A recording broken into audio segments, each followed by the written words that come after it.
making sure they get the skills. Senator Murray or Smith? My question is to the Minister for Youth and Sport, Senator Colbeck. While youth employment is at 11.7%, more than double the national average, the government's flagship youth employment program, PATH, is failing. Having set itself the target of 30,000 internship placements per year, can the minister confirm that only 8,234 young people have commenced internships between April 2017 and January 2019? The Minister for Youth and Sport, Senator Colbeck. Thank you, Mr. President. Order.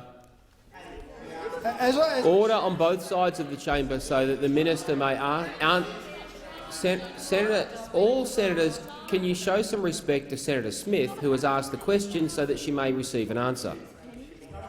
Senator Watt. Senator Watt. Senator Colbeck. Thank you, Mr. President. I can confirm that that's the number of placements that have been made under the program, Mr. President. But it's also worth noting that it's better than what would have been under the circumstance that the Labor Party voted for in this chamber, which was not to have the program at all. So over 8,000 people do have the opportunity to start a job based on this program. And we've also a number of other programs that we've put in place, and I know a very popular program in Tasmania, which is to provide subsidy for the first and second year of apprentices. There's been a huge uptake, in fact very, very fast uptake in Tasmania. So we're continuing to work to grow the number of people in employment. In fact, the number of people in youth employment has increased by 23,200 or 1.2% to a record high of 1.963 million over the year to August 2019. So we continue, as I said before, to continue to grow youth employment. Full-time youth employment has risen by 17,900, a 2.1% increase, and youth part-time employment has increased by 5,400 or 0.5%. And it's worth noting, Mr. President, that even though the unemployment rate is at 11.7% right now, it is 1% lower than it was when Labor left government.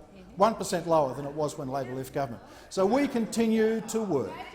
We continue to work to get people into jobs. We continue to work to get all Australians into jobs, and that's why we implement programs that support youth into employment, even though the Labor Party might oppose them, Mr. President, and they give young people the opportunity to get a start, things that the Labor Party oppose.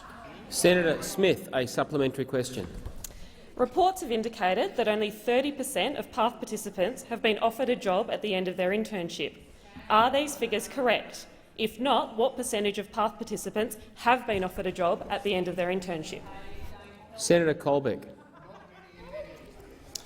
Mr. President, I'm not too sure why the Labor Party are complaining that 30% of 8,000 young people have got a job. I mean, I'm not sure why they're complaining about this.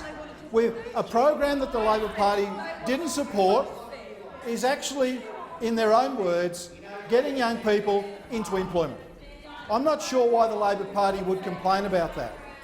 Had the Labor Party had their way, this program wouldn't exist and nobody would have got a job.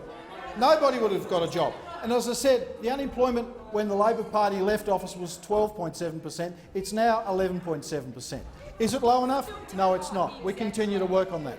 But, Mr. President, when the Labor Party oppose programs that are about practically providing opportunities for young people to get into work, I won't be lectured, we won't be lectured by the Labor Party when we're actually trying to do things that will provide opportunities for young people to get a job.